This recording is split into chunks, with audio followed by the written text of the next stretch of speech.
வங்கக்கடலில் உருவானது காற்றழுத்த தாழ்வு பகுதி.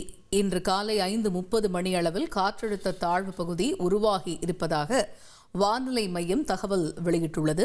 அடுத்த 24 மணி நேரத்தில் ஆழ்ந்த காற்றழுத்த தாழ்வு பகுதியாக இது வலுப்பெற்று ஒடிசா கடலோர பகுதிகளை நோக்கி நகரக்கூடும் என்றும் தெரிவிக்கப்பட்டிருக்கிறது. இதன் காரணமாக இன்றும் நாளையும் நீலகிரி, தேனி, தென்காசி, குமரி, கோவை, நெல்லை மலைப்பகுதிகளில் கனமழை பெய்வதற்கான வாய்ப்பு இருப்பதாகவும் வானிலை ஆய்வு மையம் வெளியிட்டிருக்கக்கூடிய செய்திக்குறிப்பில் தகவல் வெளியாகி உள்ளது.